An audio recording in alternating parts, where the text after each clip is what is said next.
understand the Mitsubishi i-MiEV, it probably helps to understand the car's origins. This tiny all-electric car aims to be an urban commuting runabout. Its tiny footprint lets you wedge it into tiny spots. And as you might expect, the i-MiEV is extremely energy efficient. At just around 2,600 pounds, it's rather light for an electric car. It's one of the most efficient cars we've ever tested here at Consumer Reports. But as it turns out, the i-MiEV is mostly a one-trick pony. We only averaged 59 miles on our tests, which is really short. That's 15 to 20 miles less than typical competitors, like the Nissan Leaf or Ford Focus Electric. Recharge time is typically 6 hours using the charger. Our i also has a port for a quick charger, which can give you 80% charge in only half an hour. Now, the i-MiEV might be one of the most efficient cars we've ever tested, but it's also one of the slowest cars we've tested in a long time. The electric torque makes it feel perky off the line, but it runs out of steam as you approach 60. You can cruise at highway speeds, but it isn't happy there, nor is it all that efficient. You get better range at lower speeds. It's no fun to drive the i-MiEV fast either, or even to drive it slowly. Those little wheelbarrow-like tires don't have much grip at all, and the narrow and tall body feels tall and tippy around corners. Stability control keeps it safe, but handling capability is way low.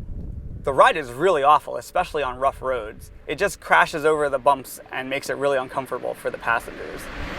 Cabin comfort is pretty bad too, but luckily because of the short range, you won't be in the car very long. You sit up high, and the big windows give you a pretty good view out. But the cabin is really narrow. The steering wheel doesn't telescope, and the pedals are too close. The cabin heat is very weak in this car because there's no engine to provide it, and using the heat drops the range a lot. Only the driver gets a heated seat, and that only helps so much.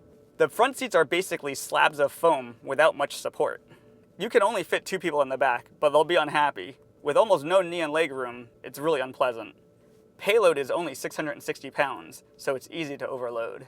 One nice thing about this car is that the display is really clear. It gives you a very good indicator of how much range you have left in the car. But some of us found that this wasn't always accurate or linear. Like in other Mitsubishis, the navigation radio is a mess. Graphics look dated, on-screen fonts and buttons are small, and there are no volume or tuning knobs. The i-MiEV is one of the cheapest electric cars you can buy. There's big tax credits, and there's very little maintenance involved. But there are a lot of limitations here. Other electric cars are much more pleasant to drive, and they're more well-rounded, and they don't cost that much more.